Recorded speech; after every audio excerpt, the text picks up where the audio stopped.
What up, my nerds? This might be an extra nerdy video. I'm still testing the HifiMan studio headphones. The more I play with them, the more I like them. So, doing a bit more playing around with those before we do the second video. But in the meantime, I've had this idea for a video for a long time. I haven't had time to do it, and now is the time. A long time ago, Fosi Audio very kindly sent us a ZA3 amplifier to test for a video. And we were going to make some horn speakers. We've been selling the Frugal horn kits for a while, but with the office move and various other things, we haven't had the time or the space to build a couple of sets of speakers to test this with. But over the years, we have been asked quite a few times to make custom headphone cables with banana plugs on the end so that you can plug difficult to drive headphones, such as the HifiMan HE6se, into a full-on speaker amplifier, so you've got a lot more current to drive these difficult to drive headphones, and I've heard great things about it, but I've never tried it myself. So I thought this is an excellent opportunity. I know a guy that can make cables, and we have this amplifier to test, and we have these HE6, which have been knocking around for a while, waiting for me to do something cool with them. So let's combine the two. So that's what we're gonna do. I'm gonna wire this up to a DAC. We'll make a special cable, and then we'll plug it in. And now the bit that you've all been waiting for, you dirty little nerds, some cable porn. First of all, I'm gonna have a little rummage around in our offcuts bin to find a nice piece of silk. Then we're gonna sew up the edges. So basically this stitch just kind of joins the edge together and stops it from possibly fraying in the future, but now on our latest ones we go over it again with a slightly different stitch that is rounder and softer, so that when it touches against your neck it's a little bit more ergonomic. So that's just a new feature we've added recently. And here, this is a new kind of wire that we've got made for speaker cables. It's a bit fatter, it's 112 by 0.8. So I'm just measuring out some of that. It's a lot thicker than the standard headphone wires that we use. Cut that to length. Then on a short wire like this, it's pretty straightforward. We can basically just thread a loop of piano wire through the cover and then just keep pushing it through until it comes out the other end. And that gives us a little eye on the end. And then what we can do is we can thread the wire through that, and then that will give us a double length of wire going through there, which is what we want. We're twisting the wires together, and what we do is we twist them in opposite directions, each one. And if any of you nerds know why, stick it in the comments down below. It probably doesn't really matter, but it's the right way to do it. Then we pull the cover over the wire. Ooh, look at that. How satisfying is that? Until it comes out the other end. Happy days. And here we go, our lovely banana plugs. These ones are the lockable ones. I haven't really used those before.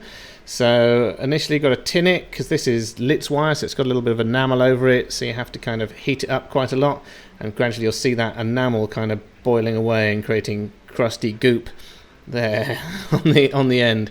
And that means that it's removing the enamel and it's all soaking up the solder into the wire. Obviously it looks a little bit crusty, so give that a good old clean. And then we can go over it again with the soldering iron and hopefully get a nice kind of shiny, sexy finish. Then attach it on there. So these are just kind of Allen key, what are they, little grub screws that you do it with an Allen key just to secure it. Here we're shrinking down the shrink tube over the edge. We didn't really have one the right size. This one was a bit too big. Our other shrink tube was a bit too small. But yeah, that's about right. Then we just use these scissors to squash it flat while it's still hot, and then it will maintain that shape. And there you go, 4 banana plugs soldered onto the cable, just figuring out which one's which, and then we got some more sexy macro shots of the soldering. Ooh, putting some solder on. Yeah, you know what I'm talking about. Shiny. Right, that's cool. Now, there you go. Now you got the big old fat wire going onto a little thin jack. It's not kind of ideal, but you know, it's good for this, for an experiment. It's just getting that all to melt together there, and then giving it a wrapping with PTFE tape just in case there's any little loose strands or anything that might short out. It's probably not my best work, but you know, it's a bit experimental, this cable, and definitely this wire is too fat for jacks. It's too fat. Et voila! We have a cable with headphone ends on that end and very fancy banana plugs on that end. And now we combine the two. Let's Voltron this baby. First of all, let's have a look at the actual Fosi audio, because I haven't got this out yet. So as you can see in the box, you have a beefy power supply and a nice little amplifier. Apparently you can run these in mono, so you could use them as a mono block, which is kind of cool. Let's get this out. But yeah, I've been quite impressed with the stuff from Fosi, and this looks pretty nice. Oh, it's got balanced in and RCA in. You've got sub out, so you could run out from this into your subwoofer, and then the actual speaker terminals there. It's got 12 volt trigger as well, turn it on and off, which is kind of cool. Let's get this all wired up then. The question is, I don't think this is going to happen, but the headphone's going to just melt. I don't know, this is like, what is this? How many watts is this? This is nice. I like this. I like the little orange holes. This is nice. I like the orange knob. This is also nice. Yeah, this is a nice little unit. Yeah, I should have got this out before. Yeah, so I will be doing some testing with this, with some speakers, I promise, in the near future. But for now, let's see what happens if you plug headphones into a very powerful little amplifier. How many fires are we gonna cause? Do, do, do, do. No, I'm gonna take it easy. Have the volume down real low, and then build up from there, because I can't afford to blow up the HE6. I'm a poor person. Right, let's bust the headphones open. I suppose the interesting question would be, like, I have no doubt that this will work, and it'll probably sound good. But would that difference be measurable? Would you be able to actually measure a difference going from a big old juicy amp on these headphones? Because these headphones apparently they need a lot of current compared to like a cheapy headphone amplifier. So let's give it a go.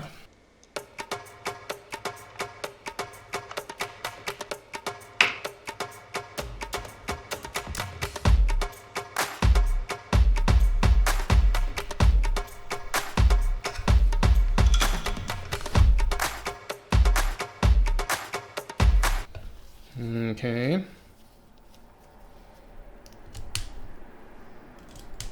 Cable fits, that's a good start. That was really interesting. It's given me to some stuff to think about. Basically, yeah, I've listened to the HE6se V2 before, too many letters and numbers. I thought, yeah, they're pretty good, yeah, nice headphone. But I plugged them into this through the speaker terminals. It sounded really good, amazing. It sounded amazing.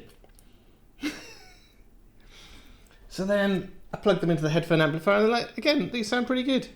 For some reason, there's some kind of magic in there. They just sounded better. Like they sounded warmer and richer and full of goodness. When running off the Fosi ZA3 amplifier, I suppose, just any good amplifier with a load of juice. But, oh yeah, noticeable difference. Like, I could really notice it. So then I thought, we'll do a frequency plot and we'll see what the difference is. And rather surprisingly, so here's the graph from just our own amplifier we were working on, and then overlay it with the graph from the Fosi. And as you can see, it's pretty much the same. Like in the very high frequencies, you've got a little bit more high frequency stuff when it's going through the Fosi. The Fosi's in red, the other one's in green, but they're pretty much identical. What I did was I left them on the rig, and then I just swapped the cables over. They were both running on some of our ultimate cables. It was running balanced from this amp, obviously, whatever this setup is from this amplifier. And yeah, I tried not to move them so that you could get a good run-to-run variance, and I did. It overlays almost perfectly, apart from in the very high frequencies. But it sounded warmer and richer when I was going through this. So it's very strange. I don't know what's going on. Is it just placebo because I've spent a couple of hours making a beautiful cable? I don't know. I went backwards and forwards a couple of times, and I just preferred the sound coming off this amplifier. I had a quick look. The distortion is a little bit lower when running it through these, and I think there's some stuff in the time thing, like the clarity graphs look a little bit better from the Fosi, but yeah, it was just I thought quite a noticeable difference. But is that just placebo? I don't know. But there might be something to this. You know, I'm not saying this is right for every headphone, but I've heard in the HE6 in particular, with their gold membrane, you know, gold isn't very conductive and it needs quite a lot of juice. And I think maybe just that extra current is helping control the driver, so it's not kind of ringing almost. It's not kind of bouncing around. It's got enough power in the magnetic field to kind of hold it where it should be. That could be it. I don't know. But yeah, the frequency plot doesn't sound a lot. The distortion, as I said, is a little bit lower. But just overall, it just sounded amazing. From the Fosi amp straight into the back. And I'm really, really confused by the whole thing. Yeah, like, I'm not an audiophile. I'm a guy who mainly listens to, you know, £100-200 headphones and enjoys them. Some of them I enjoy more than others. I've not really compared amplifiers, but now I realise I've possibly been leaving a little bit of performance on the table. I might have to get a fancier amplifier to kind of move on from here. I may be a convert to this fancy amplifier equals more Goodera kind of thing. I don't know. It's just, it's good. It's good stuff. So yeah, I'm not sure how safe this is. I ended up turning it to about a quarter on the volume control, so it wasn't much less on this, on the volumetron, than I was using on that one. So I think, you know, it's probably relatively safe. You know, you have to turn it up. You could probably get it up to halfway before you actually catch fire or anything. But I would be cautious if you're thinking of doing this kind of thing. But yeah, that was kind of interesting. So let me know your thoughts. Have you had a similar thing where you've changed to a beefier amplifier and like, it's brought this to life. It's amazing. And now the HE6 is going on my good list, and I'm going to have to try and use this cable with some other headphones and see, I don't know, some other planar headphones that are quite difficult to drive, and just see if it squeezes a bit more juice out of them. I don't know. Anyway, that was my little experiment. Big thank you to Fosi, and I promise I will do something speaker related with this. But yeah, as a headphone amplifier to drive difficult to drive headphones, it works. I don't know if it's supposed to, but it works. And sounds really good.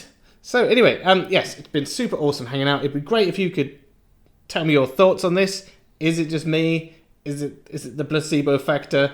Should I be doing blind tests with this kind of thing? I don't know. But yeah, anyway, stick something in the comments down below. If you've enjoyed this, like-itty, subscribe-itty. And if you want some fancy cables, obviously hit us up on the website. If you need some kind of weird setup like this that just isn't made normally, we're the guys. We can do it. We can make you weird cables. Weird yet awesome cables. You go, ooh, you want a weird cable that costs you a couple of £100? Not a problem. I'll sort you out. Anyway, gotta go. And now the bit you've all been waiting for, you dirty little nerds. Some disgusting cable porn.